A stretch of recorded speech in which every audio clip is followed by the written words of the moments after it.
je pense qu'elle campe bien le décor. Ça amène pas mal de réflexions donc, entre la différence du réseau professionnel, du réseau autour du patient. Et ce qui m'intéresse, ce que je trouve très intéressant dans votre présentation, c'est justement tout l'accompagnement et cette notion de temps aussi qui accompagne la personne, son entourage, l'évolution de la maladie. Et au bout du compte, lui donner un accès d'information pour quelque part il puisse choisir, quelque part on puisse aussi respecter ses souhaits. Alors pour le vivre au quotidien, je sais très bien comment ça se passe et comment vous nous sollicitez pour en fait avoir une réflexion collégiale, c'est ça aussi qui me semble important, mais pour rebondir sur ce que disait Emmanuel Hirsch tout à l'heure, et il parlait de vulnérabilité des soignants, moi la question que je me posais en vous écoutant, c'est est-ce qu'il existe une vulnérabilité particulière des travailleurs sociaux? D'abord, je pense qu'on est une équipe qui est très soudée, on travaille vraiment beaucoup en lien, c'est pas un travailleur social tout seul dans son coin, mais vraiment une équipe.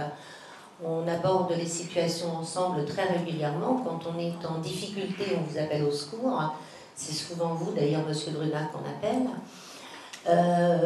Je pense qu'on échange beaucoup avec les partenaires, on travaille en lien avec, que ce soit les services sociaux extérieurs, on organise des réunions de concertation une fois par mois avec les partenaires de ville, on travaille en lien étroit avec tous les organismes d'aide à domicile, mais on travaille aussi avec le commissariat de police, par exemple, quand dans les situations de personnes âgées qui ont des troubles du comportement importants et quand on est sollicité par les voisins qui sont inquiets, qui se posent des questions. Là, je vois Angélique, par exemple, a fait une visite à domicile hier chez une dame. Quand elle est arrivée, heureusement qu'Angélique est arrivée parce que le gaz était ouvert.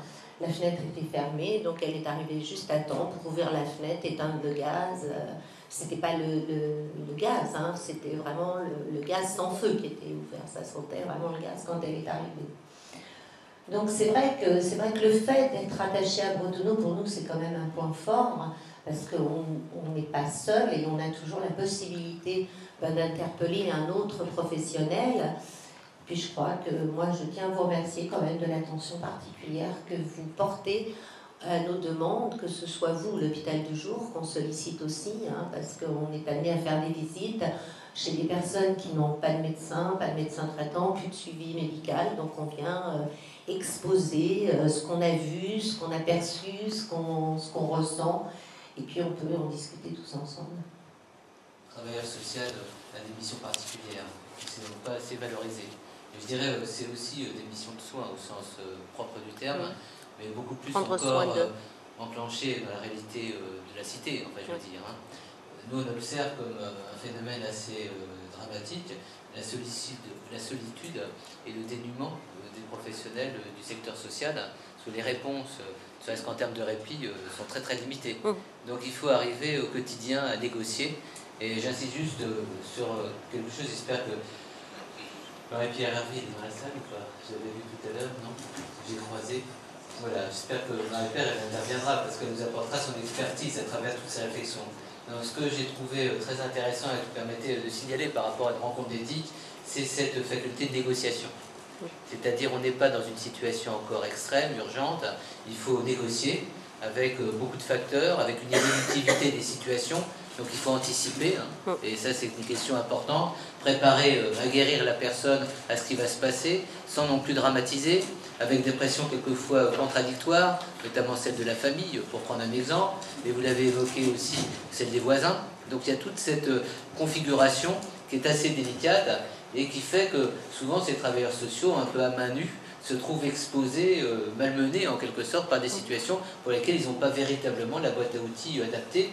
Et un deuxième point que j'ai trouvé très intéressant et que nous on exporte de plus en plus dans notre approche de la maladie d'Alzheimer, c'est que l'Alzheimer c'est pas qu'une maladie. C'est-à-dire on ne peut pas que médicaliser la prise en compte de la personne atteinte de maladie d'Alzheimer, notamment si on parle de citoyenneté. C'est une personne avec un certain nombre de composantes de sa personnalité qui évoluent, mais la réponse ne peut pas être en tous les cas que médicale.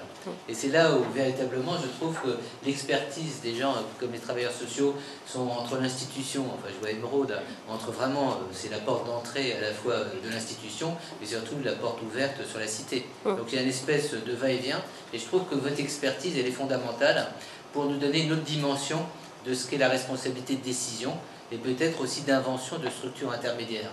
Et je termine sur ce point, encore une fois, nous, notre force, c'est qu'on n'est pas spécialiste de la maladie d'Alzheimer. D'ailleurs, on n'est ni médecin, ni compétent dans ce domaine. On navigue dans cette maladie comme dans d'autres, mais avec beaucoup, j'allais dire, de naïveté.